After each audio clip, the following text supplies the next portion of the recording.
ಓದಿರೋದು 10ನೇ ಕ್ಲಾಸ್, ಮಾಡಿದ್ದು ಮಾತ್ರ 55 ಕೋಟಿ ಲೂಟಿ. ಮೂಲ ಅಕೌಂಟ್ ಮೂಲಕವಾಗಿ ಕೋಟಿ ಕೋಟಿ ವರ್ಗಾವಣೆ. 19 ಬ್ಯಾಂಕ್ ಅಕೌಂಟ್ ಅನ್ನೇ ಬಾಡಿಗೆಗೆ ಅಂತ ಹೇಳಿ ಪಡೆದಿರ್ತಾನೆ ಆಸಾಮಿ. ನೋಡಿ, 10ನೇ ಕ್ಲಾಸ್ ಓದಿ 55 ಕೋಟಿ ನೋಡಿ ಎದುರಿಸಿದ್ದಾನೆ. ಓದಿರೋದು 10ನೇ ಕ್ಲಾಸ್, ಮಾಡಿದ್ದು ಮಾತ್ರ 55 ಕೋಟಿ ಲೂಟಿ. ಮೂಲ ಅಕೌಂಟ್ ಮೂಲಕ ಕೋಟಿ ಕೋಟಿ ವರ್ಗಾವಣೆಯನ್ನ ಮಾಡಿರ್ತಾನೆ. 19 ಬ್ಯಾಂಕ್ ಅಕೌಂಟ್ಗಳನ್ನೇ ಬಾಡಿಗೆಗೆ ಪಡೆದಿರ್ತಾನೆ ಆಸಾಮಿ. ಮನೆ ಬಾಡಿಗೆಗೆ ಪಡೆಯೋದು ನೋಡಿದೀವಿ, ಆದ್ರೆ ಅಕೌಂಟ್ಗಳನ್ನೇ ಬಾಡಿಗೆಗೆ ಪಡ್ಕೊಂಡಿರ್ತಾನೆ. ಸೈಬರ್ ವಂಚಕರಿಗೆ ಅಕೌಂಟ್ ಅನ್ನ ನೀಡಿರ್ತಾನೆ ಖದೀಮ. ಇದೀಗ ಲಾಕ್ ಆಗಿದ್ದಾನೆ. ಜನರಿಂದ ಎಗರಿಸಿದಂತಹ ಹಣವನ್ನ ಈ ಅಕೌಂಟ್ಗಳಿಗೆ ಹಾಕ್ತಾ ಇರ್ತಾನೆ. ಸೈಬರ್ ಕ್ರೈಮ್ ಪೊಲೀಸರಿಗೆ ಟೀ ಅಂಗಡಿ ಮಾಲೀಕ ದೂರನ್ನ ನೀಡ್ತಾರೆ. ಬ್ಯಾಂಕ್ ಸಿಬ್ಬಂದಿ ಖಾತೆ ಫ್ರೀಸ್ ಬಳಿಕವಾಗಿ ಅಕ್ರಮ ಬೆಳಕಿಗೆ ಬರುತ್ತೆ. ಇದೊಂದೇ ಅಲ್ಲ, ಇನ್ನೂ ಇದೆ ಅನ್ನೋದು ಗೊತ್ತಾಗುತ್ತೆ. ನೋಡಿ, ಈಗ ಮನೆಗಳನ್ನ ಬಾಡಿಗೆ ಕೊಡೋದನ್ನ ನಾವು ಸಾಮಾನ್ಯವಾಗಿ ನೋಡಿರ್ತೀವಿ. ಆದರೆ ಬ್ಯಾಂಕ್ ಅಕೌಂಟ್ಗಳನ್ನೇ ಬಾಡಿಗೆಗೆ, ಈಗ ಒಂದು 50 ಲಕ್ಷ ನಿನ್ನ ಅಕೌಂಟ್ಗೆ ಹಾಕ್ತೀನಪ್ಪ. ಮ್ಯೂಲ್ ಅಕೌಂಟ್ ಅಂದರೆ ಏನು? 50 ಲಕ್ಷ ನಿನ್ನ ಅಕೌಂಟ್ಗೆ ಹಾಕ್ತೀನಿ, ನೀ ಎಲ್ಗೋ ಟ್ರಾನ್ಸ್ಫರ್ ಮಾಡು, ಇಲ್ಲ ಡ್ರಾ ಮಾಡಿಕೊಡು. ಹಿಂಗೆ ಯಾರಾದರೂ ಕೇಳಿದ್ರೆ ಖಂಡಿತವಾಗಿಯೂ ಮಾಡಬೇಡಿ, ನೀವು ಸಿಕ್ಕಿ ಬೀಳ್ತೀರಿ. ಅದೇ ರೀತಿಯಾಗಿ ಮಾಡಿರುವಂಥದ್ದು. ಅಕೌಂಟ್ಗಳನ್ನು 19 ಅಕೌಂಟ್ಗಳನ್ನು ಇವನು ಬಾಡಿಗೆಗೆ ಪಡ್ಕೊಂಡಿದ್ದಂತೆ. ನಿಮ್ಗೊಂದಿಷ್ಟು ದುಡ್ಡು ಕೊಡ್ತೀನಿ, ನಿನ್ನ ಇದಕ್ಕೆ ಅಕೌಂಟ್ಗೆ ದುಡ್ಡು ಬರುತ್ತೆ, ಅದನ್ನು ಇಲ್ಲ ನೀನು ಡ್ರಾ ಮಾಡಿಕೊಡ್ಬೇಕು, ಇಲ್ಲ ಬೇರೆ ಅಕೌಂಟ್ಗೆ ಟ್ರಾನ್ಸ್ಫರ್ ಮಾಡಬೇಕು. ಈ ರೀತಿಯಾಗೆಲ್ಲ ಬಹಳಷ್ಟು ಸೈಬರ್ ವಂಚಕರು ನಾನಾ ರೀತಿಯಾಗಿ ತಲೆಗಳನ್ನು ಓಡಿಸ್ತಾ ಇರ್ತಾರೆ. ಏನೇನು ಮಾಡಬೇಕು ಕದೀಮ್ರು ಎಲ್ಲ ಥರ ಸಿಕ್ಕಾಕೋಬಾರ್ದು, ಪೊಲೀಸರನ್ನೇ ಕನ್ಫ್ಯೂಸ್ ಮಾಡಬೇಕು. ಆ ರೀತಿಯಾದಂತಹ ಸೈಬರ್ ವಂಚಕರು ಯಾವ ರೀತಿಯಾದಂತಹ ಹಾವಳಿಯನ್ನು ಇಡ್ತಾ ಇದ್ದಾರೆ, ಅವ್ರನ್ನ ಹಿಡಿಬೇಕು ಅಂತೇಳಿ ಪೊಲೀಸರು ಎಷ್ಟು ಹರಸಾಹಸವನ್ನು ಮಾಡ್ತಾ ಇದ್ದಾರೆ. ಏನು ನಾನಾ ರೀತಿಯಾದಂತಹ ಪ್ಲಾನ್ಸ್ಗಳನ್ನು ಮಾಡ್ಕೊಳ್ತಾರೆ. ಸೊ ಅದೇ ರೀತಿಯಾಗಿ ಏನು ಪ್ಲಾನ್ಗಳನ್ನು ಮಾಡ್ಕೊಂಡಿದ್ರು, ಈಗ ಸಿಕ್ಕಾಕೊಂಡಿದ್ದಾರೆ ನೋಡಿ. ಇದನ್ನು ನಾವು ಒಂದು ಇನ್ವೆಸ್ಟಿಗೇಷನ್ ಮಾಡಿಕೊಂಡು ಹೋದಾಗ ಒಂದು 4-5 ಲೇಯರ್ ಆದಮೇಲೆ ನಾವು ಟೋಟಲ್ ಅರೌಂಡ್ 11 ಲೇಯರ್ ತನಕ ಹೋಗಬೇಕಾಯಿತು. ನಾವು 11 ಲೇಯರ್ಗೆ ಹೋದಾಗ ನಮಗೆ ಒಬ್ಬ ಶರತ್ ಅನ್ನೋ ವ್ಯಕ್ತಿ ನಮಗೆ ಸಿಕ್ಬೀಳ್ತಾನೆ.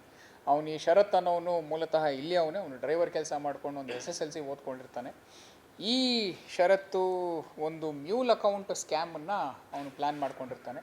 ಇವನು ಮತ್ತೊಬ್ಬನಿಗೆ ಕೆಲಸ ಮಾಡ್ತಾ ಇದ್ದಾನೆ ಅಂತ ನಮ್ಮ ಇನ್ವೆಸ್ಟಿಗೇಷನಲ್ಲಿ ಇವಾಗ ಜಸ್ಟ್ ಗೊತ್ತಾಗಿದೆ. ಹೌದು, ಒಂದು ಪ್ಯಾನ್ ಇಂಡಿಯಾ ನೆಟ್ವರ್ಕ್ ಇರೋದು ಇವಾಗ ಪ್ರೂವ್ ಆಗಿದೆ. ಇವನ ಹತ್ರ 19 ಮ್ಯೂಲ್ ಅಕೌಂಟ್. ಈ ಮ್ಯೂಲ್ ಅಕೌಂಟ್ ಏನು ಅಂದರೆ, ಯಾರೋ ಒಬ್ಬರು ವ್ಯಕ್ತಿಗೆ ತಿಳಿದಲೇ ಅಥವಾ ತಿಳಿದಿದ್ದು, ಅದು ತಿಳಿದಲೇನೂ ಆಗ್ಬೋದು ಅಥವಾ ಅವನಿಗೆ ಗೊತ್ತಿದ್ದಂಗೂ ಆಗ್ಬೋದು, ಆ ಅಕೌಂಟ್ ಡೀಟೇಲ್ಸನ್ನು ಒಬ್ಬ ವ್ಯಕ್ತಿಗೆ ಕೊಡ್ತಾರೆ. ಆ ವ್ಯಕ್ತಿ ಆ ಅಕೌಂಟ್ ಡೀಟೇಲ್ಸಲ್ಲೇ ಎಲ್ಲ ಟ್ರಾನ್ಸಾಕ್ಷನನ್ನು ಮಾಡಿ ಅವನಿಗೆ ತಿಂಗಳ ಒಂದು ಕಮಿಷನ್ನಾಗೆ ಅವನು ನೀಡ್ತಾನೆ. ಸೊ ಈ ಒಂದು ಸ್ಕ್ಯಾಮಲ್ಲಿ ಇವನು 19 ಅಕೌಂಟ್ಸನ್ನು ಅವನು ಬಾಡಿಗೆಗೆ ತೊಗೊಂಡಿದ್ದ. ಬಾಡಿಗೆಗೆ ತೊಗೊಂಡಿದ್ದು ಕೆಲವರಿಗೆ ಅವನು ಕಾಸು ಕೊಡ್ತಾ ಇದ್ದ, ಕೆಲವರಿಗೆ ಅವನು ಕಾಸು ಕೊಡ್ತಾ ಇರಲಿಲ್ಲ.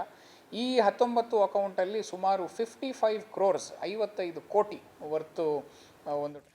ಇದೇ ವಿಚಾರಕ್ಕೆ ಸಂಬಂಧಪಟ್ಟ ಹಾಗೆ ಹೆಚ್ಚಿನ ಡೀಟೇಲ್ಸ್ ಅನ್ನ ಕೂಡ ನೀಡ್ತಾ ಹೋಗ್ತಾರೆ ನಮ್ಮ ಪ್ರತಿನಿಧಿ ಮೋಹನ್ ಕೃಷ್ಣ. ಎಸ್ ಮೋಹನ್, ಈಗ ಓದಿರೋದವನು 10ನೇ ಕ್ಲಾಸು, ಅದರಲ್ಲೂ ಕೂಡ ಸೈಬರ್ ವಂಚನೆ ಮಾಡ್ತಾರೆ ಅಂತಂದ್ರೆ ಇನ್ನೊಬ್ಬನೇ ಮಾಡ್ಲಿಕ್ಕಂತೂ ಖಂಡಿತ ಸಾಧ್ಯ ಇಲ್ಲ. ಅದರಲ್ಲೂ ಕೂಡ ಯಾವ್ಯಾವ ರೀತಿಯಾಗಿ ಇವನು ವಂಚನೆಯನ್ನ ಮಾಡ್ತಿದ್ದ, ಏನಿದೆ ಕಂಪ್ಲೀಟ್ ಮಾಹಿತಿ?